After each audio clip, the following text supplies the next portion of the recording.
Especially in the council, and we should have a roll call, and I guess I'd ask from the acting CEO to the acting mayor to the acting clerk. All good actors are here. Acting Mayor Dennis Carr. Here. Councillors Denis Simon. Here. Maurice Duquesne. Present. Elaine McDonald. Present. André Libet. Here. Bernadette Clément. Présent. Leslie O'Shaughnessy. And Steve Murphy.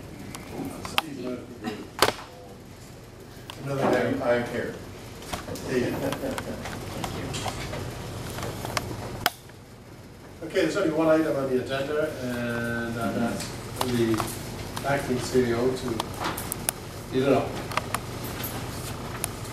We have a report this afternoon where we would like to award a tender to Cornwall Gravel and Company Limited at the total bid price of $4,372,769.48. Net cost to the corporation is $3,937,814.35, being the best bid meeting tender specifications. The point of the tender is to award construction for the extension of the road of the Industrial Park Drive through to 10th Street. Okay. Moved by Councilor O'Shaughnessy, seconded by Councilor Libet. Before calling for a vote, I would just ask Mr. Renack if you want to just identify the road and the map behind it. This is the construction of Industrial Park Drive. Well, first of all, here's Boundary Road. This is 10th Street. This is the existing Industrial Park Drive. The extension is in green here, and from the westerly limit of the existing Industrial Park Drive, about almost 2 kilometers of roadway, ultimately connecting to 10th Street at this point. It includes all sewers, roads, water mains associated with that construction. And another, I guess, highlight of the project will be the closure of 11th Street. The closure of 10th Street from Boundary Road to about the midpoint here of the land sale to Boundary Park. So that'll be a cul-de-sac at 10th Street. So this will all be surplus land. We need to maintain it, we need to keep it in place because it's there are some services under the ground there. Ultimately, the reason for the project is really twofold: to meet our commitments for the expansion of the industrial park, as well as the closure of 10th Street to avoid this left turn from the CN main line. So there was a safety issue where cars were potentially at some times sitting on the tracks. Potentially the train could come while they're waiting to turn left to get onto industrial park. That movement, by the way, is illegal, but it still occurs. Any questions? Norm, basically that's potential for future development is going to, we need that there. So it's something that's needed. Correct. We ultimately will wind up, this does provide our obligations to service some property we've already sold, but also provides service land for other city-owned property. Not in this tender, but part of this overall project, there's lights going to be at the corner of McConnell and not in 10th. Correct. So that's going to improve the traffic flow there also. Yes. There are two part of this project, but you're right, not part of this tender, are 2 traffic signals. One signal at Boundary and Industrial Park, and one signal just as you described at 10th and McConnell. The one at 10th and McConnell will be installed in 2011 because it's important now. As soon as the work, this kind of work is completed, that signal will be required. So we're going to put it in this year. The Boundary and Industrial Park signal will be in 2012. Mr. Acting Mayor, I'd like to say I'm very, very happy to see it's local contractors. It's being awarded this tender, and it's going to be more people locally are going to be working. So I think it's great. I fully support it. Steve, you have coming that day? Thank you. I think all works. The timeline for completion is by the end of the calendar year, right? timeline for completion of this award is September 30th of 2011. There are some components of this project that will be done in 2012, namely the stormwater management pond, the second lift of asphalt, that kind of stuff, will be done in 2012. So that's all in the one year. And Sorry. Go ahead. Like Councilor Rivette, I think this is going to move us closer to even better development of that whole area in our industrial park. Just wondering how disruptive it is going to be for people this summer, or if at all, or has that been described? I believe the disruption will be very minimal because the work is really off-road. There's no existing, usually we do disrupt the residents quite a bit with our construction because they're on existing roadways. This is a brand new road in the middle of the field. So They won't affect traffic anywhere and around? Well, there'll be some truck traffic and that kind of stuff. There won't be any road closures or anything like that. I mean, it's really off-road, and the work could be, will be undertaken quite likely with a number of crews. It won't be just one single crew.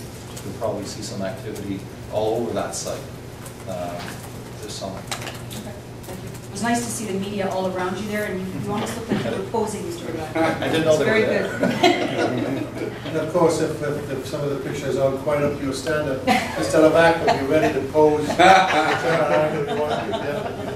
Any other questions, Leslie?